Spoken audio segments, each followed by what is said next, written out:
Icy Legoros is weak to lightning, which means thunder potions would do additional damage to him. He requires 3 AV item level, and the reason you want to do him instead of the boss prior is it bumps you up from the blue to the epic level ability stone, so he does have better rewards. With that being said, let's explain the mechanics to you. Welcome to the third boss, Icy Legoros, and the move he opened with is the one move that we're gonna want to have to keep an eye on.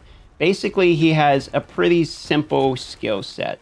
He has a bunch of jumps like you just saw him do, and none of those apply Earthquake. They just do damage and kind of temporary CC. He has a jump back into a freeze like he just did there, and that freeze can line you up to then get clawed down. Most of his moves can be dodged by standing behind him like most bosses in the lower tier. However, he does have a blue counterable charge, which you will need to use your counter ability on his head in order to counter him. When he does the triple jump like that, it's mostly a DPS, but not a CC check. He's going to have one other move, which I'm hoping he does in a second. I'll show you here. That applies Earthquake and is a big chunk of CC.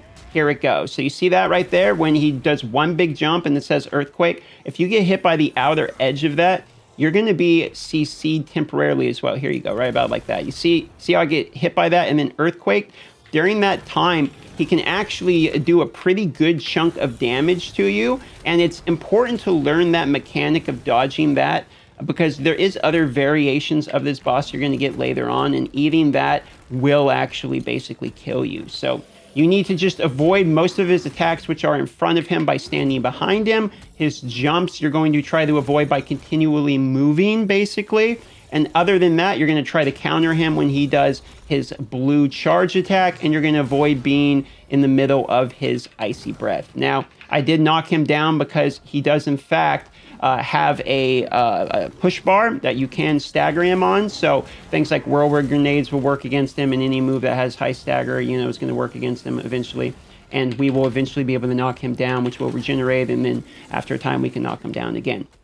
Now, other than that, it's a pretty simple boss. The most frustrating mechanic is that jump mechanic I've already explained with that Earthquake. And as long as you're avoiding that and constantly moving, you're going to be fine. Normally, if you're moving in a circular pattern around him, you're going to be fine because he aims in front of him and you just kind of keep doing a circle around him slowly, or just stand behind him and you're going to be okay. Melee can be a little bit frustrating because we'll be right on top of him and he can icy breath us pretty quickly. But once again, he does the jump first, so you can row right before he does the jump, and that way you can kind of avoid it. Keep in mind, he does do 3 jumps when he does his quick hop, so just always run till he does the third one. Then there's a DPS opportunity directly after it. That's about the boss. It's not really that complicated, to be honest, but it is the first where there's a mechanic that you really want to avoid, and it's one that is counterable, where countering them is going to be great for your team. So when he goes blue, counter him. Avoid the big AoE, stand behind him for most of the DPS that you can, and when he gets up from you knocking him down, he will do this big icy AoE like that in order to get away from you. Now, he ran away. I'm going to go ahead and use the flare, find out where he's at again, run over him, run over to here to get him. There is no like jumping around on this map. There's none of the things you have to hit G on and like slide around or anything. It's a nice big open map, so it's a pretty easy one to get back and forth between people. And then we're going to kill him. And that's it. That's pretty much all you need to know about this boss. That's the big move you want to avoid. Don't get hit by the Earthquake. The ads don't have any mechanic to do with them. It's just they have random abs on this map, so you don't have to worry about those other than just killing them. And that's it. Congratulations, you beat the boss. So hopefully this helped answer the few questions. This is the 3rd out of 4 for the Tier 1. The next video will be covering the 4th Tier 1 boss. Remember to like and subscribe if I earned it, and to see more of these videos.